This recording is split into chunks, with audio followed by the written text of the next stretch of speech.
사무엘상 27장 1절에서 4절까지 말씀 함께 읽겠습니다. 다윗이 그 마음에 생각하기를 내가 후일에는 사울의 손에 붙잡히리니 블레셋 사람들의 땅으로 피하여 들어가는 것이 좋으리로다.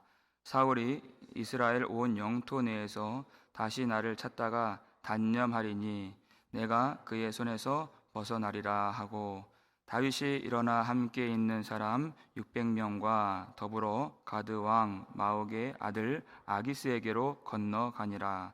다윗과 그의 사람들이 저마다 가족을 거느리고 가드에서 아기스와 동거하였는데, 다윗이 그의 두 아내 이스르엘 여자 아히노암과 나발의 아내였던 갈멜 여자 아비가일과 함께하였더니, 다윗이 가드에 도망한 것을 어떤 사람이 사울에게 전하매 사울이 다시는 그를 수색하지 아니하니라. 아멘. 할렐루야. 사랑하는 여러분, 오늘 이 예배 가운데 우리의 모든 무거운 짐을 다 주님께 의탁하고, 우리가 이 자리에 쉽게 나온 것이 아닙니다. 그렇죠? 각자의 형편과 상황 속에서 우리가 특별한 하나님의 은혜를 받고 나왔는데, 그 은혜에만 집중하여서 우리 하나님의 영광에 사로잡히는 이 아침 시간 되시기를 주의 이름으로 축원합니다. 믿음의 사람이 이 땅을 사는 이유가 무엇인가? 그 목적이 무엇인가? 믿음의 사람은 하나님을 경험하는 사람이고, 첫 번째, 그리고 세상으로 하여금 하나님을 경험토록 하는 사람들입니다. 수년 동안 자기를 죽이려고 했던 사울을 다윗은 죽이지 아니하고 그에게 은혜를 베풀고 은혜를 맛보게 했습니다. 여러분, 그 은혜를 사울이 경험했을 때 사울이 첫 번째 나타냈던 반응이 무엇일까요? 내가 범죄하였도다 였습니다. 여러분, 은혜를 받으면 자기 죄를 깨닫게 됩니다. 그리고 다윗을 축복하게 되고, 그리고 군대를 물려서 자기의 곳으로 돌아가게 되었죠. 이렇게 할 수 있는 힘은 이 세상에 없습니다. 하나님께만 있는 용서. 여러분, 용서라고 하는 것은 사람과 사실 전혀 관계가 없는 용서죠. 사람은 용서 받을 자격도 없고 용서할 능력도 없는 존재입니다. 하나님께만 있는 것입니다. 그 용서가 다윗에게서 나타났을 때 그것으로 인하여서 자기의 죄를 깨닫게 되고, 굳은 마음이 물같이 녹아지게 되고, 또 다윗을 축복하게 되고 하나님의 뜻을 알게 되는, 내가 반드시 승리를 얻으리라 그랬어요. 그리고 다툼이 종식되고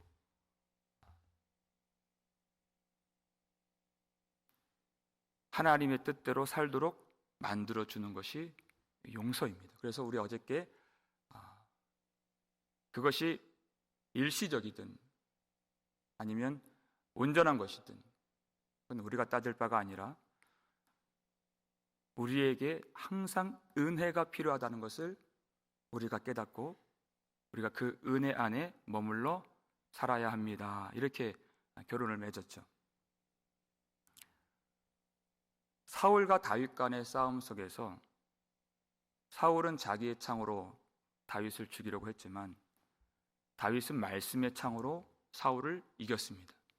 이것이 성도가 세상을 상대하고 이기는 하나님의 방법입니다. 이제는 한숨 돌릴 만한데 다윗이 깊은 생각에 잠겼습니다. 1절 말씀을 한번 볼까요? 읽겠습니다.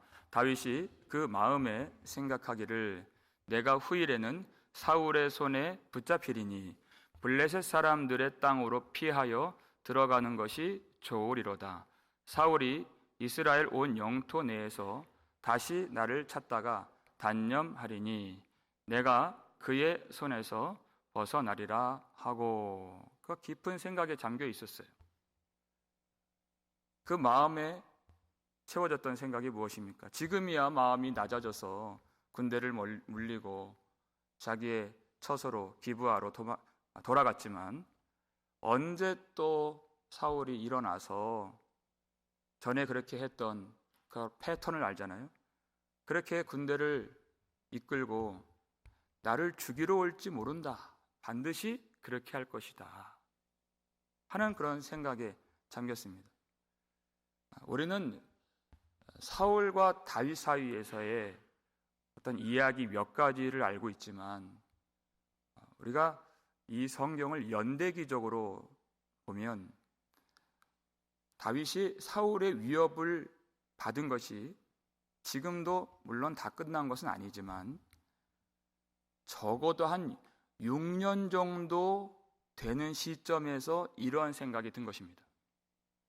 하루 이틀 이야기가 아니라는 것입니다. 도망가는 것도 하루 이틀이죠. 우리는 다윗의 마음이 어떠한지 우리는 이해를 할 수가 없습니다. 왜냐하면 그 속에 들어가 본 사람이 없기 때문입니다. 여러분, 고난이 왜 힘듭니까? 언제 끝날지 모르기 때문에 힘든 것입니다. 이 한 곱이 넘으면 그래도 숨 좀 돌리겠지 하고 올라가면 어떻게 돼요? 그보다 더 큰 고비가 기다리고 있었던 것을 그전에 몰랐죠. 숨 돌릴 틈이 없는 것이 우리의 인생입니다. 언제 끝날지도 모를 6년간의 이 도망자의 이 신세를 빨리 벗어나고 싶은 그 생각밖에 들지 않는 것이에요. 그래서 나온 결론이 우리가 블레셋 사람들의 땅으로 피하여 들어가는 것이 좋으리로다. 여러분, 옛날 성경 기억나십니까? 그 땅에 들어가는 것이 상책이로다, 가장 좋은 길이다, 이런 결론에 도달하게 된 것입니다. 그래서 그의 모든 식솔들을, 그 600명과 그에 딸린 가족들을 다 데리고, 원수의 나라죠.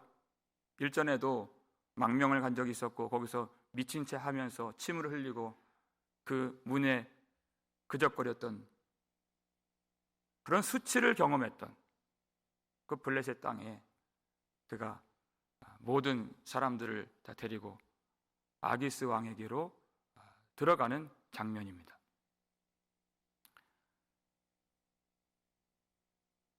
다윗은 기도의 사람입니다. 우리가 섣불리 다윗이 왜 그렇게 했는가 판단할 수는 없습니다.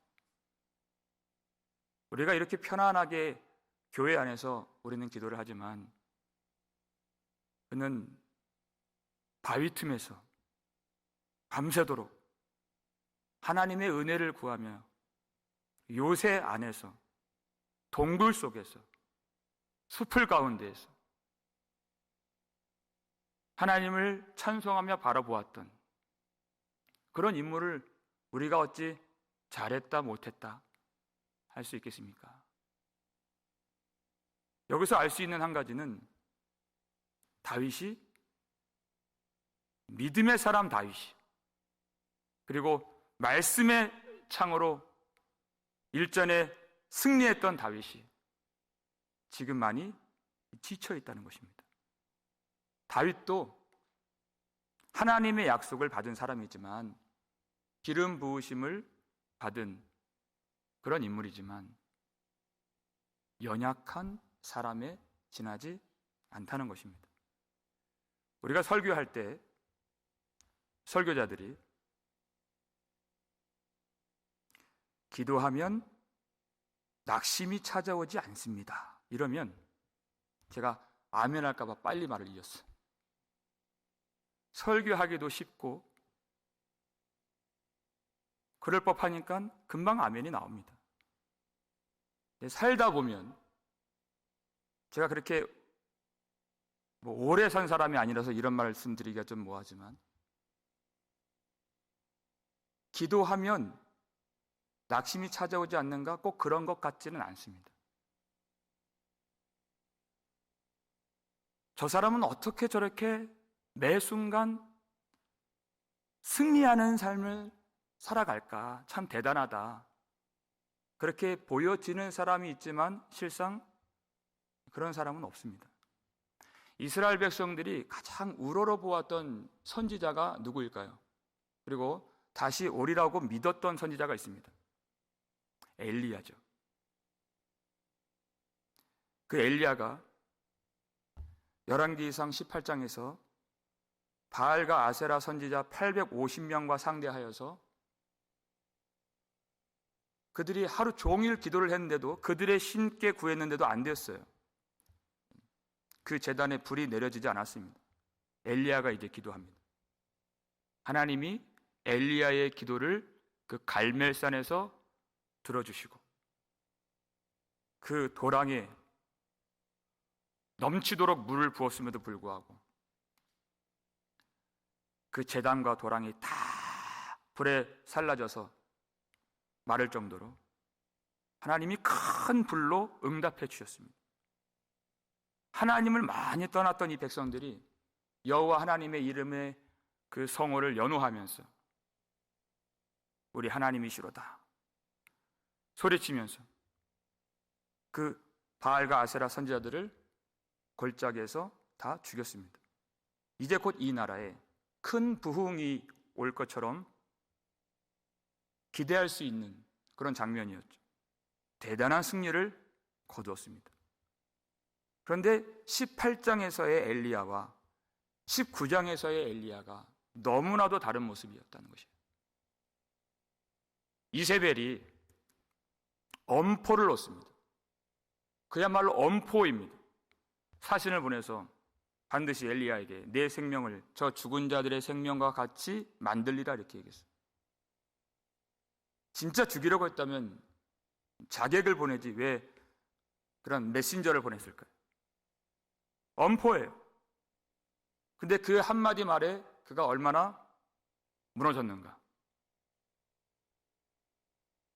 열왕기상 19장 3절을 볼까요? 읽겠습니다. 그가 이 형편을 보고 일어나 자기의 생명을 위해 도망하여 유다에 속한 브엘세바에 이르러 이렇게 되어 있어요. 그리고 그 다음 장면이 그 광야에서 한 로뎀나무 아래에서 여호와 하나님께 차라리 그가 죽여달라고 그 말에 낙심이 되어서 하나님께 죽여달라고 구했죠. 왜 그렇습니까? 갈멜산에서 대대적인 승리가 일어났을 때 세상이 다 변할 줄 알았어요. 근데 세상은 전혀 변하지 않았고 교회도 조금도 나아지지 않았습니다. 여러분, 안 좋은 일이 계속 일어날 때에도 낙심될 수 있죠. 그런데 우리가 얼마나 연약한지 승리를 거두고 은혜를 체험한 바로 그 직후 그때에도 낙심이 오더라 하는 것이에요. 그렇게 뜨거운 은혜를 성령님을 통해서 경험했는데 그러면 세상도 교회도 변화될 줄 알았어요. 지금 다윗이 그런 용서를 베풀어서 무엇인가 하나님의 말씀을 지키기 위해서 하나님 앞에 죄를 범하지 않기 위해서 그 길을 걸어갔을 때 자기 형편이 조금 더 나아지지 않았다는 것입니다. 자신은 여전히 도망자의 신세를 면치 못하고 여전히 피곤하고 여전히 굶주리고 좋아진 것이 하나도 없어요.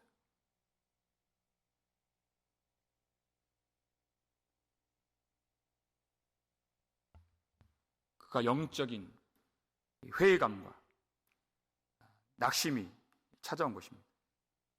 여러분, 엘리야가 이세벨의 말을 듣고 자신의 형편을 보고 이렇게 되어 있죠. 그리고 자기 생명을 위하여 도망갔다고 했습니다. 마음에 낙심이 찾아오니까 그의 시선이 자기의 상황과 형편에 주목하게 되는 것을 우리가 볼 수 있죠. 그래서 오늘 본문 1절에만 다윗이 마음에 생각하기를 했을 때 온통 다윗은 사울로만 그 마음이 채워져 있어요. 제가 강조를 해드렸어요. 사울의 손, 또 사울이, 또 그의 손에서 3번이나 한 절에서 그는 이미 기브아에 있습니다. 저 멀리 있는 사울을 애써 마음으로 소환해서 온통 사울로 그 마음이 덮여져 있는 것을 보아요.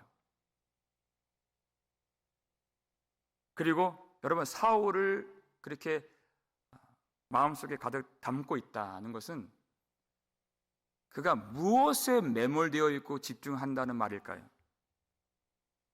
엘리야와 같이 자기 생명을 위하여입니다. 자기 생명이에요. 여러분, 우리가 기도를 합니다만 기도를 어떻게 하느냐도 굉장히 중요합니다. 기도를 할 때 어떤 기도는 우리 자신의 영적인 눈을 더 어둡게 만드는 기도가 있습니다. 그것이 무엇일까? 자기 생명에 집중하는 기도입니다. 그러면 기도를 많이 하면 많이 할수록 더 눈이 어둡게 되고 하나님의 영광을 보지 못하게 만드는 기도입니다. 기도는 내가 나에 대한 집착을 버리기 위해서 하는 것입니다. 그래서 예수님도 십자가를 지시는 그 사명 앞에 기도하실 때 나의 원대로 마옵시고 아버지의 원대로 하옵소서. 이것이 기도죠. 우리가 육을 가졌다는 것은 누구나예요. 그래서 우리가 아까 예외 없이 지칠 수 있고 회의감에 빠질 수 있고 그렇게 대단한 사람은 있을 수 없다고 해서 엘리야를 예를 들었고 다윗을 이야기하는 것입니다. 예외 없습니다. 육을 가졌기 때문이에요. 육을 가졌다는 것은 내가 알게 알지 못하게 나의 생명에 집착하는 존재로서 살아간다는 뜻입니다. 그러니까 우리가 어제 살폈던 사울같이 마음이 완악한 사람에게만 순간순간 은혜가 필요했던 것이 아니라 기도의 사람, 믿음의 사람, 승리한 사람에게도 순간순간 은혜가 있지 아니하면 온전한 주의 길을 걸어갈 수 없는 것입니다. 그가 육을 가졌기 때문에 하나님의 은혜를 경험했지만 여러분, 이제까지 다윗이 살 수 있었던 것은 그가 사울의 손 안에 있는 사람이 아니라 여호와의 손 안에 있는 사람이었기 때문에 지금까지 승리하고 지금까지 그 생명이 보존되었고 지금도 그가 주의 길을 걷고 있었던 것입니다. 근데 그의 모든 생각과 관심이 어느 순간 떨어져서 사울의 손에 자기의 생명이 있는 양, 그렇게 되는 때가 있습니다. 하나님의 은혜를 받고 그 은혜가 우리를 통치하고 다스리는 것이 아니라 자기 생명에 대한 집착이 넝쿨처럼 올라와서 마음의 생각을 지배할 때가 있는 것이 인생입니다. 그래서 주님께서 우리에게 이와 같은 말씀을 가르쳐 주십니다. 요한복음 12장 25절 말씀 읽겠습니다. 자기의 생명을 사랑하는 자는 잃어버릴 것이요, 이 세상에서 자기의 생명을 미워하는 자는 영생하도록 보전하리라. 아멘. 다시 읽겠습니다. 자기의 생명을 사랑하는 자는 잃어버릴 것이요, 이 세상에서 자기의 생명을 미워하는 자는 영생하도록 보전하리라. 아멘. 우리는 문제가 많아서 이제는 기도를 해야 되겠다. 그래서 기도로 나온 것이 아닙니다.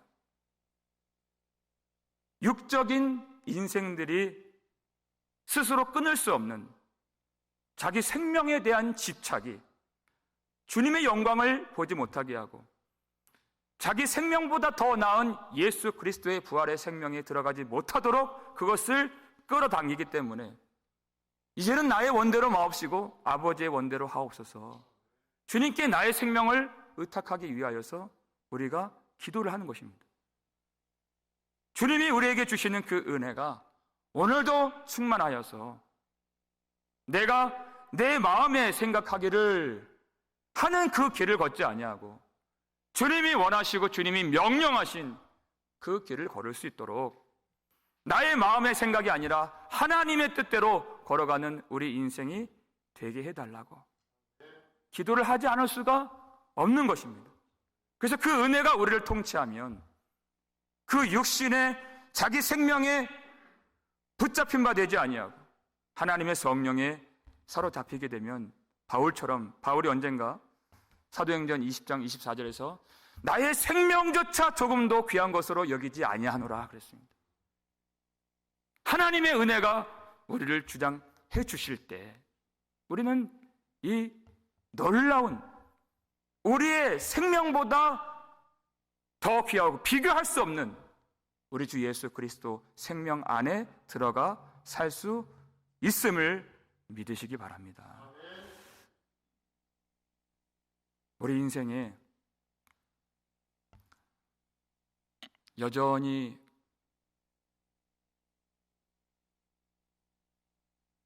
호흡이 있고 어떤 큰 문제가 일어나지 않을 때에는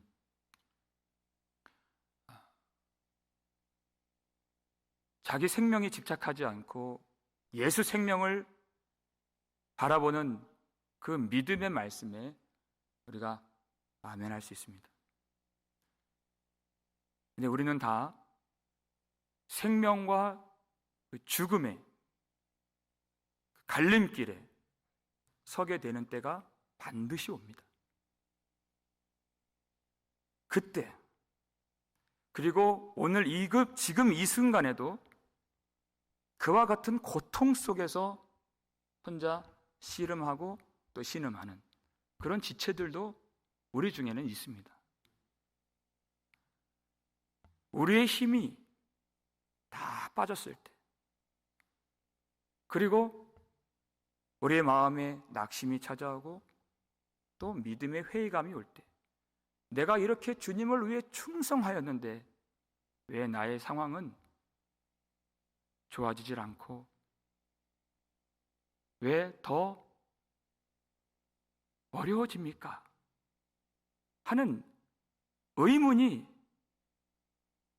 꼬리에 꼬리를 물고 그렇게 하나님 앞에서 절규하게 되는 그런 상황이 올 때,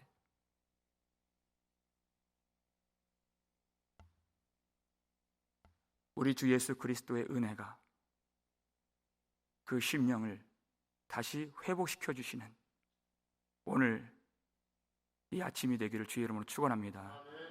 우리가 주의 손을 잊을 때에도 주님은 그 손으로 우리를 붙잡고 계시는 하나님이십니다.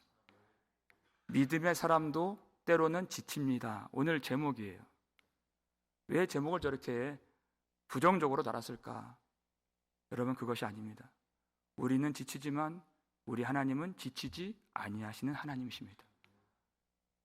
지금도 우리를 붙잡아 주시는 하나님, 우리가 깨닫지 못할 때에도, 우리가 연약할 때에도 하나님은 우리를 능력으로 보호하시는 하나님이십니다. 그것이 지금 다윗이 걸어가는 길에서 보이지 않는 하나님께서 그를 지켜주시는 내용이 되는 것입니다. 왜 믿음의 사람도 때로는 지치는가? 이 구원이 사람의 능력으로 되는 것이 아니요 오직 살아계신 하나님의 능력으로만 이루어지는 것을 우리로 알게 해 주시는 것입니다.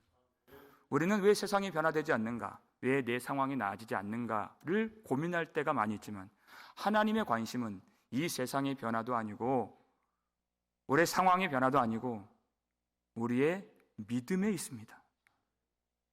우리가 참 하나님의 백성으로서 거룩하게 되는 것에 있습니다.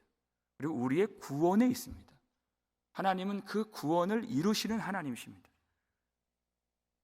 그리고 나의 생명은 이제 주님이 되셨습니다.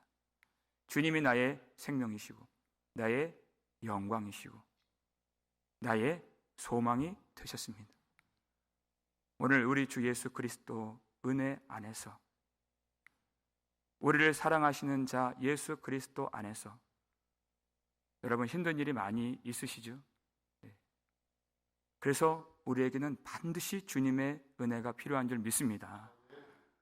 우리 주 예수 그리스도 이미 십자가에서 승리하시고 세상을 이기시고 모든 환난을 이기신, 그리고 우리를 사랑하시는 주님 안에서 그 모든 어려운 일들 넉넉히 다 이기실 수 있는 그런 풍성한 하늘의 능력과 위로와 은혜가 기도하는 모든 성도님들 심령 가운데, 교회 안에, 가정 안에 넘치게 부어지시기를 주의 이름으로 축원합니다. 우리 아버지 하나님, 감사를 드립니다. 하나님, 생명과 죽음 사이에서 신음하는 지체들이 있습니다. 주님, 저들을 불쌍히 여겨 주시옵소서. 하나님, 주님께서 특별하게 지금 만나 주시고 하나님의 영원한 언약을 지금 깨닫게 해 주시는 줄 믿습니다. 하나님, 인생의 모든 무지함과 연약함 속에서도 그 구원을 신실하게 이루어 가시는 우리 하나님만 온전히 의지할 수 있도록 그 믿음을 우리 모든 성도들에게 내려 주시옵소서. 우리 주님을 향하여서 우리 시선을 고정할 때 마음이 흔들리지 않도록 도와주시고, 때로는 지칠 때가 있고 넘어질 때가 있지만은 우리 하나님 지치지 아니하시는 그 권능의 손으로 지금도 붙들고 계심을 우리가 아오니, 우리가 믿사오니, 하나님 넘어진 자리에서도 다시 일어나 주의 영광을 보면서 하나님 회복의 은혜 가운데 주님을 찬양할 수 있도록 도와주시옵소서. 하나님, 이 세상이 왜 변화되지 않는가? 하나님, 우리 자신을 먼저 살펴볼 수 있도록 도와주시고, 우리의 믿음을 위하여, 구원을 위하여 예수 그리스도께서 십자가에서 죽으시고 보혈을 흘리시고 우리에게 성령을 부어주신 그 약속을 우리가 다시 기억하며, 어느 곳에 있든지 우리와 함께 하시는 하나님, 그리고 그 모든 것을 합력하여 선으로 바꾸시고 내 생각의 최선의 길이 아니라 하나님 편에서의 그 최선의 길로 인도해 주시는 우리 하나님을 끝까지 바라볼 수 있도록 우리 모든 성도들 오늘 말씀으로 위로해 주시고, 말씀으로 새 힘을 주시고, 말씀으로 주님의 영광을 볼 수 있도록 우리의 눈을 열어 주시옵소서. 병상에서 신음하고 아파하는 모든 지체들, 하나님 오늘도 그 호흡을 주님께서 주장해 주시고, 그 마음속에 참으로 주님의 사랑을 바라며 은총을 바라며 그 기도 속에 자기 생명에 대한 집착들이 끊어지고 우리 구주 예수 그리스도 생명 안에만 들어가기를 소원하는 참 기도가 빚어져서 하나님이 응답해 주시고 오직 하나님의 능력으로만 치료되고 회복되고 구원의 은총 가운데 거하게 되는 우리 모든 성도들 될 수 있도록, 그 모든 싸움에서 결국 승리하여 하나님께 영광 돌리는 우리 교회 될 수 있도록 축복하여 주시옵소서. 감사를 드리옵고 우리를 구속해 주신 예수 그리스도의 이름으로 축복하며 기도 올렸나이다. 아멘.